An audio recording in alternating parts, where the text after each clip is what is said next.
በስመ አብ ወወልድ ወመንፈስ ቅዱስ አሐዱ አምላክ አሜን። በሞት ጥላ ምድር ያሳለፈኝ መርቶ ደግሞም ዛሬ አነሳኝ በልጁ ሞት ጠርቶ ክብሬን ለማይረባ ነገር አልለውጥም ከአመድ ስላነሳኝ ክብሩ ለዘላለም። እንግዲህ ምን ልበል እንግዲህ ምን ላውራ እጅም ባፍ ያስቻነኝ የአማኑኤል ሥራ። እንግዲህ ምን ልበል እንግዲህ ምን ላውራ እጅም ባፍ ያስቻነኝ የአማኑኤል ሥራ። የሺዮርን ውሃ ለምን እጠጣለው ፊቴን የማዞረው ምን አግኝቼበት ነው? ሁልጊዜ የራራ ሳይዘነጋኝ ላፍታ እኔ አይኑ ስስት እርሱ የኔ እርካታ። እንግዲህ ምን ልበል እንግዲህ ምን ላውራ እጅም ባፍ ያስቻነኝ የአማኑኤል ሥራ። እንግዲህ ምን ልበል እንግዲህ ምን ላውራ እጅም ባፍ ያስቻነኝ የአማኑኤል ሥራ። ስለምን ሆምጣጣ ፍሬ አፈራ ብለህ እኔ አልተነቀልኩም ስለ ፍጹም ፍቅር ቢቀላ እንዳለላ ነጣ እንደባዘቶ ትልቁን መልእክት ማስተላለፍ ይሄ ደምረው መመለስ ለብዙዎቹ ትልቅ ምሳሌ ነው። በተለይ እንደዚህ ልመለስ አልመለስ ብሎ እየፈሩ ያሉ አሉ። ሼም ይዟቸው ምናምን ተሸማቀው ምናምን እንዴ ልመለስ እንዴ ዛሬ ምናምን ብለው እየፈሩ ያሉ ሰዎች አሉና በትልልቅ እንደዚህ በእነሱ መምህራን የሚባሏቸው ፓስተሮች የሚባሉ ኳየሮች እዛ ቤት ያሉ ሰዎች አሉና ብመለስ እገለል ይሆን ምናምን ብሎ ፍራቻ ያለባቸው ሰዎች አሉ። ተባካችሁ እናንተ ደምረው ምሳሌ ሆናችሁ ነው። በቃ የሳምንት ቀራኒው ትኖራለች። ከዛ በኋላ ግን ሚዲያ ላይ ይጠፋል። ክርስቶስ እንኳን ለኛ ወደ ተሰድቦ የለ ምራቅ ተፈቶበት መከራ ተቀብሎ የለ እንቻለው ምን ችግር አለ? እሱ ለኛ ብሎ ተሰቅሎ አጥንት እስኪታይ ድረስ ተሰቅሎልን ስድብ መቆም እንደኛ ያቀተናል። እሱ እንጀራችን ይሆናል፣ እሱ ምግብ ይሆናል፣ እሱ መከታ ይሆናል፣ እሱ ሞገስ ይሆናል። እና ተባካችሁ ፈርታችሁ ሼም ይዟችሁ ወይ በትዳር አሳባችሁ ወይ ደግሞ በገንዘብ አሳባችሁ አሪያን በድህነት ወይ ደግሞ በጓደኝነት ወይ ደግሞ መስሏችሁ አንዳንድ ጊዜ ትክክል መስሏችሁ ውስጥ የገባችሁ ሰዎች ደምረውን ብትመለከቱት ወደዚህ ብትመጡ እጅግ በጣም ጥሩ ነው። ቤተክርስቲያን የሁላችን ቤት ነው። የአባታችን ቤት እኮ ነው። የመድኃኒዓለም ቤት እኮ የሁላችን ቤት ነው። ስሙ ራሱ እኮ መድኃኒዓለም ነው። የዓለም መድኃኒት ነው። የግላችን ብቻ አይደለም፣ የሁላችንም ነው። እና ወደዚህ ቤት እንድትመጡ ደምረው ትልቅ ምሳሌ ነው የሚሆነው። እግዚአብሔር አምላክ ዛሬ ይህንን ትልቅ ድልና ትልቅ የምስራች ስላሰማን እግዚአብሔር ስሙ የተመሰገነ ይሁን። በእውነቱ ደምረው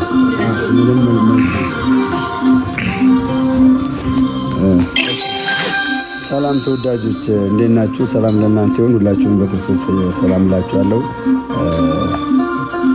እኔ መናገር የምፈልገው በእውነት እኔ አሁን እዚህ ቤተክርስቲያን ላይ ስመጣ አይታችሁ ከሆነ በስሜት አይደለም ጠይቄ ዋላ አጠገቤ ዲያቆን ዘማርያም መግቢያተ ጽድቅን አንብቤ የቤተክርስቲያኒቷን አስተምሮ አንብቤ በብዙ ነው የመጣው እና እሷም ደግሞ አላሳፈረችኝም። አደባባይ ላይ በክብር ተቀበለችኝ። በክብር ሌላው በደብዳቤ በውርደት ለማባረር ይሞክራል። ቤተክርስቲያን ደግሞ በክብር እልል ብላ ልጄ ብላ የጠፋው ልጄ ብላ ተቀበላኛለችና አሁንም የምላችሁ ካላችሁ ወገኖች በፍቅር መመለስ እጅግ መልካም ነው። ጥላቻ ይቅር። ከውጭ የሚወራው ነገር ውሸት ነው እና ማታ ብዙ ማወራቸው ነገር ይኖረኛል። ማታ 1 ሰዓት ላይ እግዚአብሔር ካለ ብዙ ነገር ከሐስቀፈ ስላየሁት ተነግራቸዋለሁ። እሺ እግዚአብሔር ይጠብቅልን ወንድማችንን። እግዚአብሔር አምላክ በቤቱ ያለ ነው፣ በቤቱ ያጽናን። የጠፉትን ደግሞ እንዲመልስን የሱ መልካም ፍቃድ እንልን። እዚህ ጋር በጣም መታወቅ ያለበት መሰረታዊ ነጥብ ሁሌ ክርስትና ውስጥ የሆነ ምስጋና እንዳንጠብቅ። በቃ አሁን ዛምሬ ደምረው ተሞሽሯል። ዛሬ ቤተክርስቲያን ሙሽራ ሆና ተሞሽሯል። ዛሬ መድኃኒዓለም ሆነ ደግሞ ቀን ምለቱ መድኃኒዓለም ነው የተቀበለው። መድኃኒዓለም ነው በቤቱ ያስተናገደው። ዛሬ የቄደር ጥምቀት ተጠምቆ ስጋው ደሙን ተቀብሎ የከበረበት ቀን ነው። ጉባኤም ደግሞ ሆነለት እና የኔታ በጻለሙ ጭምር እስከሚያስተምሩ ድረስ ሊቀ አእላፍ ኤፍሬም የኔ ሰው ጭምር እስኪያስሩ በጣም ጥሩ የሆነ ትምህርት ነበር። ለዚህ ያደረሰን ለዚህ ያበቃን እግዚአብሔር ስሙ የተመሰገነ። ግን አንድ ማወቅ ያለብን ነገር አለ። አሁን ካሁን በኋላ ያለው ጉዞ አልጋ ባልጋ አይደለም። የቀራኒዮ ጉዞ ነው። የቀራኒዮ ጉዞ ደግሞ ወጣ ገባ አለው፣ ስቅለት አለው፣ ምራቅ መተፋት አለው፣ መተቸት አለው፣ መሰደብ አለው። ይሄን ጭምር ማካተት ያስፈልጋል። ስለዚህ ዛሬ እንደዚህ ሆኖ ስለተገኘ ደምረው ምንም ነገር የማይገጥመው በቃ አልጋ ባልጋ የሆነ ህይወት ማለት አይደለም። የቀራኒዮ ጉዞ ካሁን ነው የሚጀምረው። ከቀራኒዮ ግን ከዓርብ ስቅለት በኋላ ግን ምን አለ? እሑድ ቀን ትንሣኤ ነው። ስለዚህ ይሄንን በጣም ልቦናን በጣም ከፍ ማድረግ ያስፈልጋል። ስለዚህ ሌላ ቤተ እምነት ያለ ስትመጡ ትፈራላችሁ። የሚያስፈራችሁ ይሄን አይታችሁ ነው። ቅድም ለተቃል እየነገረኝ ነበረ። እሱ በለቀው ቪዲዮ ላይ የሀገር ስድቦች ይኖራሉ። በቃ ለሱ ስል እንሸከመው። ሰርቀን አይሁን እንጂ ዋሽተን አይሁን እንጂ ዘሙተን አይሁን እንጂ በኃጢአት አይሁን እንጂ ይሄማ በክብር እንቀበለው እንጂ ይሄማ እኮ ደስታችን እኮ ነው። ይሄማ ክብራችን እኮ ነው። ይሄማ ያርግልን እንጂ ከመከራው እንሳተፍ እንጂ ሞቶ የሚመስል ሞት ከሱ ጋር ካልተባበርን ትንሣኤው የሚመስል ትንሣኤ እንዴት ከሱ ጋር እንተባበራለን? ይሄንም ጭምር መቀበልም አስፈላጊ ነው እና እልልታ ብቻ አይደለም የሚጠበቀው ቤተክርስቲያን እና ከአሁን በኋላ ቀራኒዮ እንዳለ መታሰብ አለበት። በቤተሰብ ሊመጣ ይችላል፣ በጓደኛ ሊመጣ ይችላል፣ በስራ ባልደረቦቻችን ሊመጣ ይችላል፣ በምንበላው እንጀራ ሊመጡ ይችላሉ፣ በሁሉ ነገር ሊመጡ ይችላሉ። ማግለል፣ መሰደብ፣ ሁሉ ነገር ይኖራል። ይሄን ግን ዋጥ አድርጎን አሁን በቃለ እግዚአብሔር ማሸነፍ አይቻልም። እንደምታውቁት በሰሞኑ ራሱ በቃለ እግዚአብሔር ማሸነፍ እንደማይቻል አንዱ ማሳያ ነው። ያለው አማራጭ ምንድነው? ገድልና ድርሳን መጥቀስ ብቻ ነው። ካሁን በኋላ መጽሐፍ ቅዱስ ጠቅሶ ኦርቶዶክስ ቤተክርስቲያን ውስጥ ኦርቶዶክስ ቤተክርስቲያን መተችት የሚችል አንድ ሰው የለም። ከአሕዛብም በሉት ከመናፍቃንም በሉት ከኢአማኒም ጭምር ከኤቲስት ጭምር አይችልም። ኦርቶዶክስ ቤት ውስጥ ሆኖ ኦርቶዶክስ ቤተክርስቲያንን መጽሐፍ ቅዱስ ይዞ ሊተቻት የሚችል አታቂም፣ ጥቅስ አታነቡም። ትዝ ይላችኋል ድሮ የነበረውን ትችት። መጽሐፍ ቅዱስ አያነቡም ኦርቶዶክሶች፣ እነሱ ቤት መጽሐፍ ቅዱስ አይደለም ያለው፣ ድርሳናትና ገድላት ናቸው፣ መጽሐፍ ቅዱስ ብትጠይቋቸው አንድ ነገር አያውቁም ይላሉ። አሁን በመጽሐፍ ቅዱስ አምስቱን ሶላዎች መከራከር የሚችል የለም፣ ማንም የለም። ማንም በመጽሐፍ ቅዱስ እንነጋገር ስላቸው ማንም ፊታቸው አይቆሙም። መጽሐፍ ቅዱስ ይዤ ልቁም ብትሏቸው መጽሐፍ ቅዱስ ይዘው ቆም መከራከር አይችሉም። አሁን ምን አደረጉት? መጽሐፍ ቅዱስን ጣሉትና እኛ የምንገራከረው መዋየት የምንፈልገው በገድል በድርሳን በተአምራት ነው። ስለዚህ ትልቁ ድል ምንድነው? መጽሐፍ ቅዱስን ጣሉት ማለት ነው። ስለዚህ መጽሐፍ ቅዱስ ብቻ የሚሉ ሰዎች መጽሐፍ ቅዱስን ጣሉትና ገድላት ድርሳናት ላይ ተወሸቁ ማለት ነው። እንደማይቻል አንዱ ማሳያ ሆነልን ማለት ነው። እና ይሄን ያሳየ እግዚአብሔር አምላክ ስሙ የተመሰገነ ይሁን። በሰሞኑ ምናየው ይሄንን ነው። በሰሞኑ ትልቁ አንዱ ድል ምንድነው? በመጽሐፍ ቅዱስ ማውራት መነጋገር የሚችል አንድ ሰው የለም። ይሄንን ደግሞ ያሳየን እግዚአብሔር ነውና ወንድሞቻችን በተለይ በትልቅ ስራ ዕቅበተ እምነት የሰሩ ወንድሞቻችን ለወንድማችን ትልቅ ፍሬ አስተዋጽኦ አበርክተዋል።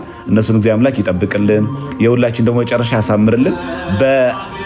በተለይ ደግሞ እዚህ ቤት ውስጥ የሌላችሁ እዛም የሌላችሁ አላችሁ፣ መንታ ልብ ላይ ያላችሁ ማለት ልውጣ ልግባ ልጽና አልጽና እያልን ያለ እኛም ጭምር እንድንጸና ነው። ይሄም ትልቅ ምስክርነት።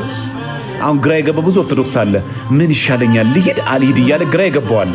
መሀል ላይ ቆም ብዙ ሰው አለ። ይሄ መሀል ላይ የቆመ ግራ የገባው ኦርቶዶክስ የሚጸናበት ነው ማለት እንግዲህ ደምረውን የሚያክል እዛ ቤት የነበረ ብዙ ነገሩን የሚያውቅ የኖረበት እኛ የምናውቀው በንባብ ነው አይደል? በትምህርታቸው ነው የምናውቃቸው። እሱ ግን በህይወት ጭምር ያውቃቸዋል፣ ኖሮበት ያውቀዋል። አሁን ያገኘውን ሰላም እሱ ያውቀዋል፣ መድኃኒዓለም ያውቀዋል እሱ ያገኘውን ነገር ማለት። ስለዚህ ይህንን የሚያገኘው ደግሞ ከክርስቶስ ጋር የሆነ ደግሞ መከራ ይቀበል ዘንድ ግድ ነው። ጌታችን ምንድን ያለን? በዓለም ሳላችሁ መከራ አለባችሁ፣ አይዟችሁ እኔ ግን ዓለምን አሸንፌአለሁ ብሏል። ስለዚህ የግድ ነው ማለት ነው። መከራ መስቀልን መቀበል የግድ ይላል ማለት ነው። ስለዚህ ዛሬ እኛ እንደ ሌሎቹ እልል በሉ አጨብጭቡ ወቃ አንልም። ቀራኔው አለ፣ መከራ አለ፣ ጽዋቶ መከራ ይገጥመናል። ውጣ ውረድ አለው፣ መራብ አለው፣ መጠማት አለው፣ መታማት አለው፣ መሸማቀቅ አለው፣ መሰደብ አለው፣ መተፋት አለው፣ መራቅ አለው፣ መገለል አለው። ይሄን ሁሉ ጭምር ከክርስቶስ ጋር መቀር ያስፈልጋል። ክርስቶስ መምሰል ማለት እንደዚህ ነው እንጂ ሆሳዕና ብቻ አናሳልፍም። ከሆሳዕና በሳምንቱ ማማት አለ። ከማማቱ በኋላ ግን አብሮ ትንሣኤ ደግሞ አለ። ያንን እያሰባችሁ ወደ ቤታችሁ ወደ ቤተክርስቲያን ግቡ። ይሄ ቤት የሁላችን ቤት ነው። መድኃኒዓለም ሁላችን የሚጠራንና በተለይ በበዓለ ሃምሳ በመድኃኒዓለም ቀን ይህንን ትልቅ የምስራች ያሰማን መድኃኒዓለም ስሙ የተመሰገነ ይሁን። አሁንም ስሙ የተመሰገነ ይሁን። አሁንም ስሙ የተመሰገነ ይሁን። አሁንም እሱንም ሁላችን በቤቱ ያጽናል። እኔ ያጎደልኩትን ደግሞ ቃል ጨምሮ ይነግረናል። ዲያቆን ቴዲ ሁሉንም ነገር አስተላልፎታል። እንግዲህ ብዙ የደከመበት ከሁላችንም ዲያቆን ቴዲ ነው እንዳያችሁት በተከታታይ በመግባት የወንድማችን የደምረውን ጥያቄ በመመለስ ዙሪያ ላይ ከፍተኛውን ስራ የሰራው ዲያቆን ቴዲ ነው። ለዚህም ደግሞ ይሄ የሚመሰገነው ቴዲ ሳም ቤተክርስቲያን ናት። ይሄ ቤተክርስቲያን ምትወት ቴዲ ከራሱ አላፈለቀው ከቤተክርስቲያኑ እና እግዚአብሔር ይስጥልን በቤቱ ያቆይልን። ቴዲንም ሌሎቹንም እንደዚሁ ሰብስበን እንደምታመጣልን ባለሙሉ ተስፋ ነን። ደሜንም እግዚአብሔር አምላክ ያጽና። ደሜ እንኳን እግዚአብሔር ያበርታ፣ እግዚአብሔር ያጽና። ሊመጣብህ የሚችሉትን ነገሮችን ሁሉ እንድትቋቋም እግዚአብሔር መንፈስ ቅዱስ ኃይሉን ይስጥ። ወላዲተ አምላክ የድንግል ማርያም ምልጃ ጸሎት አይለይ። ትልቁ ነገር እሱ ነው። በነገራችን ላይ አሁን አንዱ ራሱ የሚገርማችሁ ይሆናል ትልቁ ድል ነው። አሁን በቃ ከየትኛውም አሁን ከሌላ ቤተ እምነት የመጣ ሰው ወደ ኦርቶዶክስ እምነት ቤተክርስቲያን ሲመጣ መጨረሻ ላይ ማንም ሰው ጥያቄ አይጠይቅም። በቃ እኔ ጥያቄ ያለኝ ገድል ትምህርት ኦርቶዶክስና ፕሮቴስታንት ትይዩ ላይ አስቀምጥ አንድ ሰው የለም። ወንድሞቻችን ባደረጉት በሚስጥረ ጥምቀት፣ በሚስጥረ ቁርባን፣ በሚስጥራተ ቤተክርስቲያን እንዳለ በአምስቱ ሰዎች በተደረጉት ዲቤቶች የተማሩት ትምህርት አለ። ይሄ ትልቅ የድላችን አንዱ ምንጭ ነውና ሁላችንም በቤቱ ያጽናን፣ ወንድማችንም ያጽናልን። እንኳን ደስ አለን፣ እንኳን አብሮ ደስ አለን ሁላችንም። በተለይ በአንድ ሰው ንስሐ መግባት በሰማይ መላእክት ዘንድ ደስታ አይደል ያለ። ስለዚህ አሁን ደምረው መጀመሪያ ተጠምቆ ስለነበረ በ40 ቀኑ አሁን የተደረገለት ቄደር ነው። ስለዚህ ምን ያደረገ ማለት ነው? ምን አፕዴት አደረገ ማለት ነው? ታውቃላችሁ ኦልድ ነበር ማለት ነው። የቀረ ያረጀ ነበር፣ ብሉይ ነበር። አሁን ሐዲስ ሆነ። አሁን ክርስቶስን ለበሰው። አሁን ክርስቶስን ስጋውን በልቶ ደሙን ጠጥቶ ከክርስቶስ ጋር ህብረት አደረገው። አፕዴት አደረገ ማለት አይታችኋል። ስለዚህ አፕዴት ያላደረጋችሁ ብዙ ጊዜ በሃይማኖት በኑፋቄ እርጅት ያላችሁ ሌላ ቤተ እምነት ያላችሁ ሰዎች እባካችሁን ግቡ። አርጅታችኋል። ውስጣችሁ ቆይቷል። ብልየት አግኝቶታል። ብሉይ ነው፣ ወደ ሐዲስ ነው። ሐዲስ የተባለችው ቤተክርስቲያናችን ናት። በጥምቀት ታድሰናለች፣ በሜሮን ታከብረናለች፣ በስጋው ደግሞ ከእሱ ጋር አንድ ታደርገናለች። ስለዚህ አሁን ያደረገው እሱ አዲስ ጥምቀት አይደለም። ቀንድ እንትን ነው ሚስጥረ ማን ነው? ከቤተክርስቲያናችን ከንስሐ ጥምቀቶች አንዱ የሆነው ቄደር ነው። የቄደር ጥምቀት ደግሞ አንድ ሰው ሌላ ቤተ እምነት የነበረ ወይ ደግሞ ከሌላ ቤተ እምነት ጋር ሩካቤ ስጋ ያደረገ ወይ ደግሞ ጣዖት አምልኮ ውስጥ የገባ ኦርቶዶክሳዊ የነበረ መጀመሪያ የሚጠመቀው የንስሐ ጥምቀት ነው። ይህንን ነው ዛሬ እንደሚያገኙ ማለት ነው። ስለዚህ ምን ያደረገ ቨርዥኑን ነው አፕዴት የሚያደርገው ማለት ነው። ስለዚህ ይሄ ቨርዥኑ ምንድነው? ክርስቶሳዊ የሆነ አዳማዊ የሆነው ዓለማዊ የሆነው ምንፍቅናዊ የነበረው ያ ቨርዥን ተቀየረና ክርስቶሳዊ የሆነ ሰው ሆነ። የክርስቶስ ሙሽራ ተባለ። የእግዚአብሔር ስሙ የተመሰገነ ይሁን። በእውነት በዚህ ቤተክርስቲያን ያጸናን ያቆየን እግዚአብሔር አምላክ ስሙ የተመሰገነ ይሁን። በጥላቻ ያላችሁ በስድብ ያላችሁ ሰዎች ደግሞ አይደል ልቦናችሁ እግዚአብሔር አምላክ ያብራላችሁ። እኛን ሰድባችሁን በስድብ እግዚአብሔር ወደ ቀናው መንገድ ይምራችሁ። በጥላቻ ኦርቶዶክስን ምጠሉ በስድብ ላይ ቀን ሙሉ ላይ ከፍታችሁ ተሳደቡ የምትሉ ሰዎች እግዚአብሔር አምላክ ልቦና ይስጣችሁ፣ ማስተዋልን ያድላችሁ። እናንተንም በእግዚአብሔር ቤት ጠብቆ አብሮ ለማገልገል ያብቃል። የእናንተን ጥፋት አንፈልገውም። ምንም ሽልማትም ምንም አይነት ስጋዊ ክብርም የለውም። ክብራችን ቤተክርስቲያን ናት። እችን ክብር ያሳየን እግዚአብሔር ስሙ የተመሰገነ ይሁን። እግዚአብሔር ይስጥልን። እንዳለ አበዛባችሁ ይበቃል። ቀሲስ እንደምናችሁ ሰላም ናችሁ ወይ? የእግዚአብሔር በረከት ቸርነት አይለያችሁ። የእናታችን የድንግል ማርያም ምልጃዋ አይለየን። ወንድማችን እንግዲህ ጥምቀት ስለማይደገም መጀመሪያ ስለተጠመቀ በልጅነቱ አሁን ቄደር ጥምቀት ነው የተጠመቀው። እሱን የሚወርስበት ሕይወትና መድኃኒት የሚሆነውን ስጋውና ደሙን ተቀብሏል። የክርስቶስ ስጋው ሕይወታችን መድኃኒታችን ነው፣ ፈዋሻችን ነው። ስጋውን የበላ ደሙን የጠጣ የዘላለም ሕይወት አለው የሚለው እኔ ረጅም ጊዜ ከኔ ጋር ቆይቷል። አስተምሬያለሁ፣ መክሬያለሁ፣ ቀኖና ሰጥቻለሁ። በስነ ስርዓት ቀኖናውን ተቀብሎ ተምሮ እውነት ለመናገር በክርስቶስ ስጋውና ደሙ ራሱን አዘጋጅቶ ተመልሷል። የሚገርም ነገር እኔ ወንድሞቼና እህቶቼ በሁሉም ቦታ ያላችሁ እጅግ በጣም ልቤን የነካ ነገር መድረክ ላይ ወጥቶ የመጀመሪያ ቃል ስናገር ድንግል ማርያም እናቴ ቤት መጥቻለሁ አለ። ይህ ሰው ሕይወትና መድኃኒት የሚሆነውን እግዚአብሔርን ተቀብሏል። ሌላ ቦታ ላይ ያላችሁ ደግሞ የሕይወት ትምህርት የሚያስተምሩ ወንድሞቻችን አሉ። ለመማር ኑ። ሰፊ ነው የእግዚአብሔር ቤተ መቅደስ፣ ሰፊ ነው የእግዚአብሔር እጅ። ኑ ትላለች ቤተክርስቲያን ሁለት እጅ ዘርግታ። ሐዋርያዊት ቤተክርስቲያን፣ ቀዳማዊት ቤተክርስቲያን የክርስቶስን ወንጌል ኢየሱስ ክርስቶስን አምላክ ፈጣሪ ንጉሥ ገዢ ብላ የምታስተምር ቤተክርስቲያን ልጆቼ ኑ ትላለች። ወደ ቅድስት ቤተክርስቲያን ተጠግተን ቅድስት ቤተክርስቲያንን አክብረን የእሷን ድምፅ ሰምተን ሕይወት እንድናገኝ ሁላችሁም ጊዜ ሳትሰጡ ነው። በሩ ክፍት ነው። የሥላሴ ልጅነትን አግኙ። የሥላሴ ልጅነት ስታገኙ ታላቅ ክብር ታገኛላችሁ። የእግዚአብሔር በረከት፣ የእግዚአብሔር ቸርነት፣ የድንግል ማርያም አማላጅነት፣ የጻድቃን፣ የሰማዕታት፣ የነቢያት፣ የሐዋርያት ጸጋቸው፣ በረከታቸው፣ ሕይወታቸው አይለየን። እናንተ የቅዱሳን ልጆች ናችሁ። የነቢያት፣ የሐዋርያት፣ የጻድቃን የነ ቅዱስ ጳውሎስ ልጆች ናችሁ። የነ ቅዱስ ጴጥሮስ ልጆች ናችሁ። በርቱ፣ በሃይማኖታችሁ ጽኑ። እግዚአብሔር ከእናንተ ጋር ይሁን። አንዳችሁ ደግሞ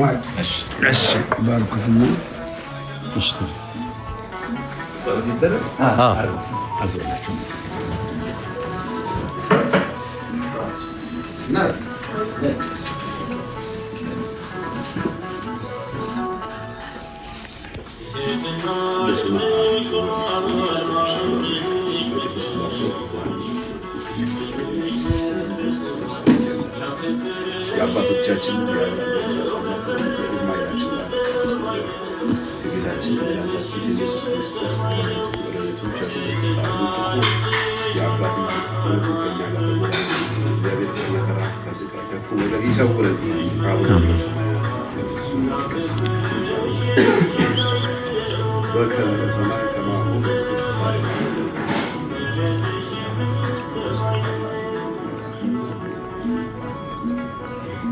በሰላም ቅዱስ ገብርኤል መልአክ የማርያም ሰላም